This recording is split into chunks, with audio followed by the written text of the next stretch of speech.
காவல்துறை தடியடி நடத்தியதால் கூட்ட நெரிசலில் சிக்கி பெண்கள் மற்றும் குழந்தைகள் உள்ளிட்டோர் பலியானதாக தகவல் வெளியாகியிருக்கிறது.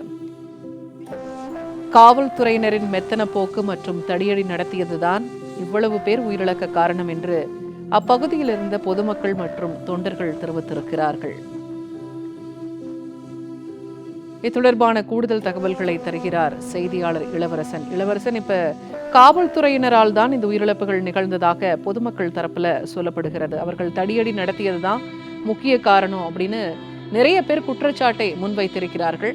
அது மட்டும் இல்லாம எதிர்க்கட்சிகள் கேட்கும் போது பிரச்சாரத்திற்கான இடத்தை ஒதுக்குவதில் அலட்சியம் காண்பிக்கிறார்கள் மாநில அரசு அப்படிங்கிற குற்றச்சாட்டையும் சமூக ஆர்வலர்கள் முன்வைத்திருக்கிறார்கள்.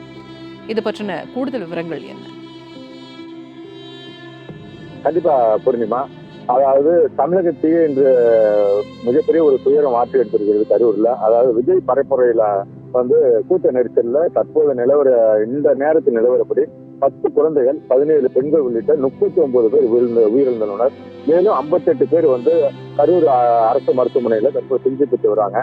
இந்த நிலையில இந்த கூட்ட நெரிசல்ல சிக்கனத்துக்கு இந்த அளவுக்கு விபத்து நடந்தது காரணமே காவல்துறை இந்த இதை ஒழுங்கா கையாளங்கிறது தான் அனைத்து தரப்பும் கூடுறாங்க. ஏன்னா முதல் கூட்டம் திருச்சி அரியலூர் பெரம்பலூர் வரந்தப்பே நள்ளிரவு 12:30 மணியை தாண்டியும் ஆயிரக்கணக்கான தொண்டர்கள் பொதுமக்கள் விஜயை காண்பதற்காக பெரம்பலூர்ல இருந்தாங்க.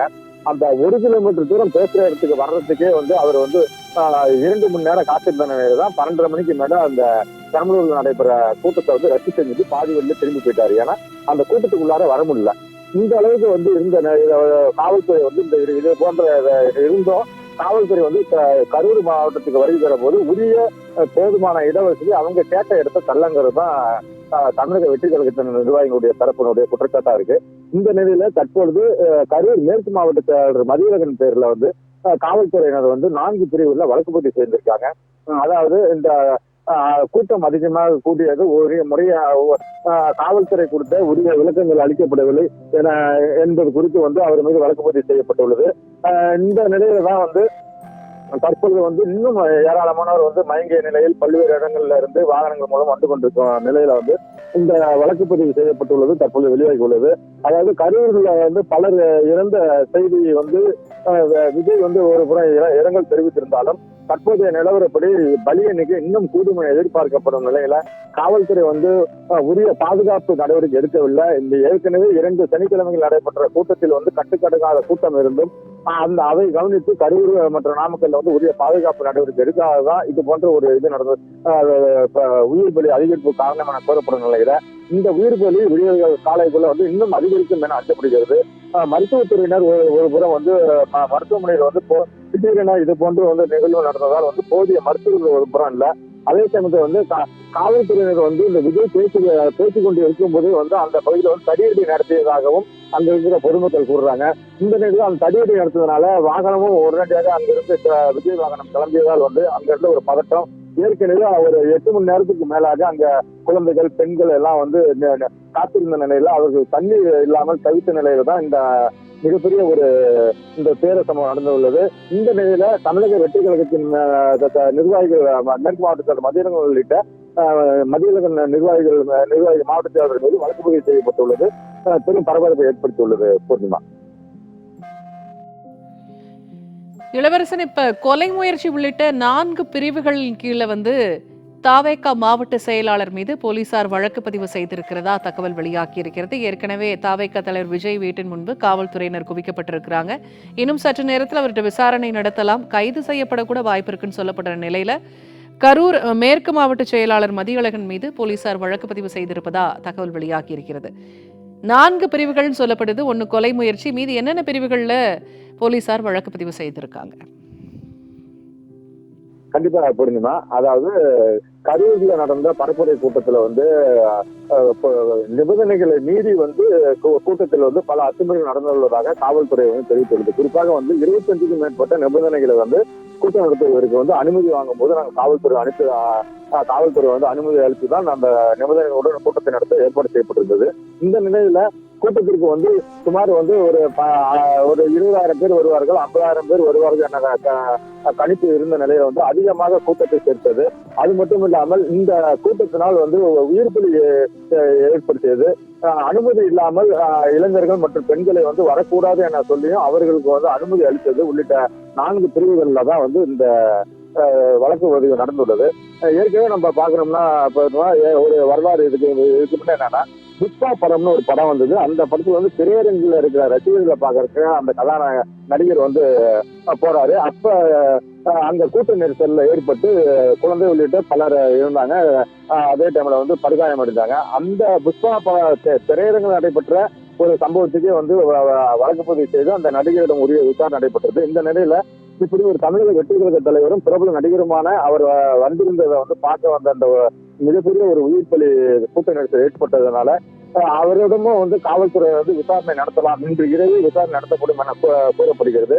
இந்த நிலையில வந்து தமிழக வெற்றி கழகத்தினுடைய செயலாளர் புஷி ஆனந்த் உள்ளிட்ட மாநில நிர்வாகிகள் தற்போது வந்து திருச்சி விமான நிலையத்தில் விஜயை வந்து விமான நிலையத்தில் ஏற்றிவிட்டு தற்போது திரும்பி மீண்டும் வந்து அவருடைய வாகனத்தில் வந்து கரூருக்கு சென்று கொண்டிருக்காங்க.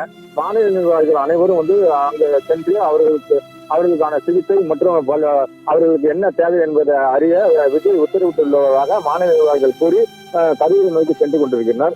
இந்த நிலையில இந்த வழக்கு பதிவு என்பது ஒரு புறம் இருந்தாலும் வந்து காவல்துறை வந்து மெத்தன போக்காக இந்த கூட்டத்தை வந்து கண்காணிக்கவில்லை. 3வது முறையாக வந்து சனிக்கிழமை நடைபெற்ற இந்த கூட்டத்தை வந்து காவல்துறையுடைய மெத்தன போக்கால தான் இது போன்ற ஒரு உயிர்ப்பலி ஏற்பட்டிருக்கு. எவ்வளவுதான் வந்து நடிகர் அவங்க கட்சி சம்பந்தமாக இருந்தாலும் வந்து அதுக்கு பாதுகாப்பு அளிக்க வேண்டிய காவல்துறை வந்து ஒரு 50க்கும் குறைவான நபர்கள் தான் போலீஸ் காவல்துறையில இருந்து பாதுகாப்பு பணியில் ஈடுபட்டு உள்ளதாக சொல்றாங்க. அதே சமயத்துல வந்து பல்லாயிரக்கணக்கான தொண்டர்கள் வெற்றி கழகத்தின் தொண்டர்கள் வந்து மதியத்திலிருந்து அங்க காத்துக்கிட்டு இருக்காங்க. அதற்கு பிறகாவது காவல்துறை வந்து முன்னெச்சரிக்கை நடவடிக்கை மாலை நேரத்தில் எடுத்திருந்தா இது போன்ற ஒரு உயிர்ப்பலி இந்த சம்பவம் ஏற்பட்டிருக்காது. குறிப்பாக வந்து கரூர் பைபாஸ் சாலையில இருந்து அவர் பேசுறதுக்காக உள்ளார வர்றதே வந்து இளைஞர்கள் ஒரு 3-4 பேர் விஜயோட வாகனத்திலேயே மேலே ஏறி இது பண்ணாங்க. அந்த அளவுக்கு ஒரு பாதுகாப்பு குறைபாடு இருந்தது. அதையும் தாண்டி வந்து அவர் வந்து பேசும் இடத்திற்கு வந்து கொண்டிருந்த போது நடிகர் விஜய் வந்து வாகனத்தை வந்து உள்ளே வருவதற்கே வந்து மிகப்பெரிய ஒரு இக்கட்டான சூழ்நிலையில தான் வந்தாரு. அவர் பேசிக் கொண்டிருக்கும் போதுதான் அந்த சம்பவமே தொடங்கியது. குறிப்பாக வந்து விஜய் பேசிக் கொண்டிருக்கும் போதே வந்து மயங்கி விழுந்தார்கள். பெண்கள் குழந்தைகள் என விழுந்த போது அவர்கள் தண்ணீர் என கேட்ட போது வந்து விஜய் தன்னுடைய வாகனத்தில் இருந்த தண்ணீர் பாட்டிலை எடுத்து கொடுத்தாங்க. அதே டைம்ல 108 ஆம்புலன்ஸும் உடனடியாக வரணும்னு சொல்லி விஜய் கோரிக்கை வச்சாங்க. அதை நம்ம எல்லாமே நேரில் பார்த்தோம். இந்த நிலையில வந்து இந்த அளவுக்கு ஒரு பாதுகாப்பு குறைபாடால தான் இவ்வளவு பெரிய உயிர்ப்பலி ஏற்பட்டிருக்கு.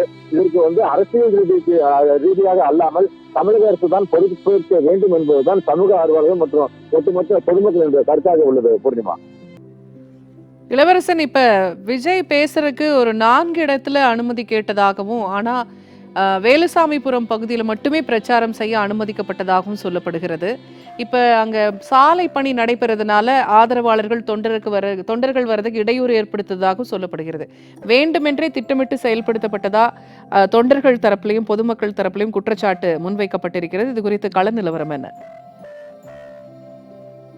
கண்டிப்பா பூர்ணிமா, அதாவது இந்த வேலாயுதபுரம் இந்த பகுதியில வந்து பல்வேறு பணிகள் நடைபெற்று கொண்டாலும் நம்ம சாலை அந்த விஜய் பேசும் அந்த சாலையை பார்த்தாவே தெரியும். ஒரே நீண்ட சாலை.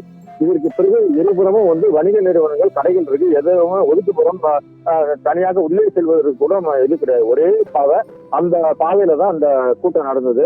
இந்த நிலையில இந்த அளவுக்கு வந்து நெரிசல் ஏற்படும் போது பொது இடமாக இருந்தால் வந்து பல்வேறு பகுதிகளில் வந்து மக்கள் வந்து சிதறி ஓடி இருப்பார்கள். ஆனால் இவர்கள் யாருமே சிதறி ஓட முடியாதபடி 2 புறமும் வந்து அதிக அளவான வணிக கட்டடங்கள் மற்றும் மிகப்பெரிய கட்டிடங்கள், வீடுகள் என இருப்பதால் வந்து அவர்கள் யாரும் வந்து வெளியே செல்ல முடியாத சூழ்நிலை ஏற்பட்டது. இந்த நிலையில தான் வந்து பல பேர் மிதிப்பட்டு அந்த இதுல வந்து விழுந்திருக்காங்க. குறிப்பா வந்து இந்த குழந்தைகள் ஒரு 10 குழந்தைகள் இறந்திருக்குன்னா அவங்க குடும்பத்துல அவங்க தாயோட வந்தாங்க.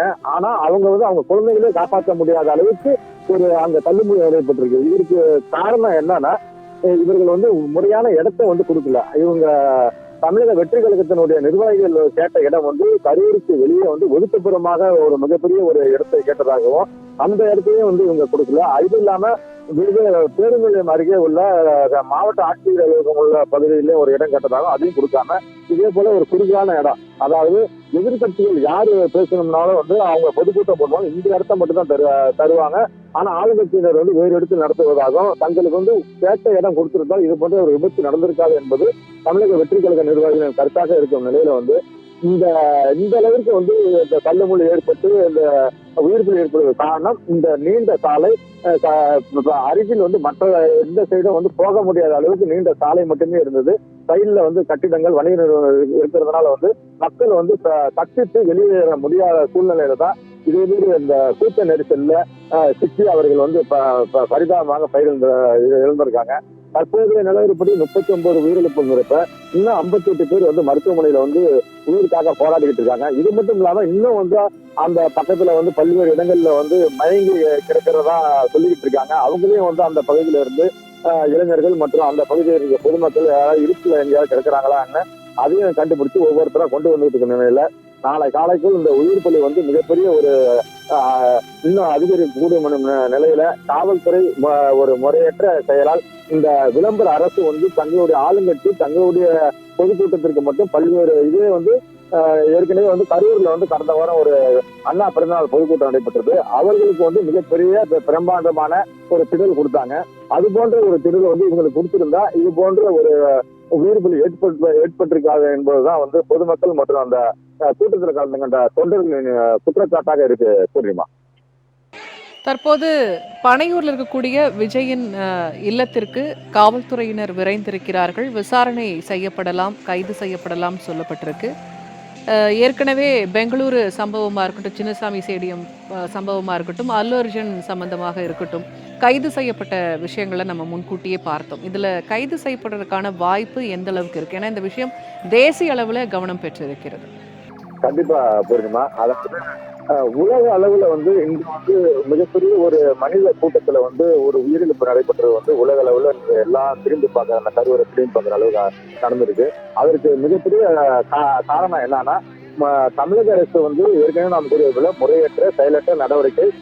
எதிர்கட்சிகள் என்றாலே அவர்களை ஒடுக்குவதற்கு தான் பல்வேறு நடவடிக்கை எடுக்கிறாங்க தவிர அவர்களுடைய ஜனநாயக முறைப்படி ஒரு கூட்டத்திற்கான ஏற்பாடுகளுக்கு அவர்களுக்கு அனுமதி தருவது மிகப்பெரிய ஒரு போராட்டமா இருக்கு. அந்த போராட்டத்துக்கு பிறகுதான் அவர்கள் அனுமதி பெற்று அந்த இடத்துல பல்வேறு நிகழ்வுக்கான ஏற்பாடுகளை அந்த கட்சியினோட நிர்வாகிகள் பண்றாங்க. நம்ம ஏற்கனவே சொல்றது போனா திருச்சியில முதல்ல இந்த கூட்டம் போட்டப்ப அவர்களுக்கு கேட்ட இடம் வெவ்வேறு இடம். டி கார்னருங்கிற ஒரு ரயில்வே மைதானம் பகுதியில் இருக்கிற கேட்டாங்க. அதே சமயத்துல உழவர் தென்னூர் உழவர் சந்தை பகுதியில் இருக்கிற இடத்த கேட்டாங்க. திருச்சி புறநகர் பகுதியில கேட்டாங்க. ஆனா இந்த எந்த இடத்தையும் கொடுக்காம மரக்கடைங்கிற ஒரு சின்ன குறுகான இடத்த கொடுத்தாங்க. அந்த இடத்துலயே அன்று முதல்ல தமிழக வெற்றிகத்துல விஜய் பேசுறப்ப ஆடியோ கட்டானது. அந்த ஆடியோ கட்டானது காரணமே அந்த கூட்ட நெரிசல்ல பல்வேறு தொண்டர்கள் அந்த பகுதியில இருக்கிறப்ப அந்த ஒயரு, அந்த கம்பி, அந்த மரக்கடையில இருக்கிற பெஞ்சு இதெல்லாம் ஏறி நின்று இது பண்ணாங்க. அதுல அந்த ஒயர்லாம் கட் ஆயிடுச்சு. அந்த அளவுக்கு தள்ளுமுள்ளு நடந்தது. இது முதல் கூட்டத்திலேயே பார்த்திருக்காங்க. அது அடுத்து இப்ப நடந்த திருவாரூர் நாகை கூட்டத்திலும் பல்வேறு இடர்பாடுகள் ஏற்பட்டது. இந்த நிலையில தான் இவர்கள் முறையான அனுமதியையும் கொடுக்கல, அவர்கள் கேட்ட இடத்தையும் கொடுக்காதனால இது போன்ற ஒரு நடந்திருக்க நிலையில ஏற்கனவே பல இது இருக்கு. நம்ம ஏற்கனவே சொன்னது போல சிஎஸ்கே ஸ்டேடியத்தில் நடந்த கூட்ட நெரிசல சுத்தின சம்பவம், அல்லு அர்ஜுன் திரையரங்குக்கு போனப்போ நடந்த சம்பவம் எல்லாத்திலையும் முக்கிய நிர்வாகிகள் யாரா இருந்தாலும் கைது செய்யப்பட்டு அவருடைய விசாரணை நடைபெற்றது. தற்போது 39 பேர் கிட்டத்தட்ட பலியாக இருக்கிறாங்க. மேலும் பலர் மருத்துவமனையில் சிகிச்சைப்பட்டிருக்கும் நிலையில கண்டிப்பாக தமிழக வெற்றி கழக தலைவரை இன்னும் சற்று நேரத்தில் விசாரணைங்கிறது காவல்துறை வளையத்துல கொண்டு விசாரணை நடைபெறும். அதற்கு பிறகு சட்டப்படியான நடவடிக்கை எடுப்பது ஒரு புறம் தமிழக அரசு செய்து கொண்டிருந்தாலும் இதுல இந்த அளவுக்கு உயிர்ப்பலியானதற்கு திரும்ப பொதுமக்கள் மற்றும் தொண்டர்கள் மற்றும் அனைவரின் கருத்தாக இருப்பது என்னன்னா, தமிழக வெற்றி கழக தலைவருக்கு இந்த அளவுக்கு கூட்டம் கூடும்போது அவர்கள் பரிந்துரைத்த இடத்தை கொடுத்திருந்தால் இது போன்ற ஒரு துயர சம்பவம் நடந்திருக்காது. இதற்கு காரணம் தமிழக அரசும் தமிழக அரசினுடைய ஏவல் துறையாக இருக்கும் காவல்துறை தான் என்பதுதான் இந்த பகுதி மக்களின் தொண்டர்களினுடைய கருத்தாக இருக்கு. இந்த நிலையில தான் தற்போது விஜயனுடைய இல்லத்துல போலீசார் விசாரணைக்காக இன்னும் சற்று நேரத்தில் உள்ளே சென்று அவரிடம் விசாரணை நடத்துவார்கள். ஏனென்றால் தற்போது மேற்கு மாவட்ட செயலாளர் தமிழக வெற்றிகளுக்கு மேற்கு மாவட்ட மதியழகன் மீது வழக்கு பதிவு செய்யப்பட்டுள்ளது. இந்த வழக்கு பதிவில் இன்னும் பலர் இணைக்கப்படலாம் என கோரப்படும் நிலையில அதுல வந்து தமிழக வெற்றி கழக தலைவருடைய விஜய் பெயரும் இடம்பெறும். அது மட்டும் இல்லாமல் மாநில நிர்வாகிகள் மற்றும் வந்து அந்த பகுதியினுடைய நிர்வாகிகள் என பல்வேறு தரப்பினரும் வந்து இதுல வழக்குல வந்து மேலும் கூடுதலாக சேர்க்கப்படலாம் என்கிற நிலையில வந்து இன்றைய இரவுக்குள் வந்து விஜய் வந்து நேரடி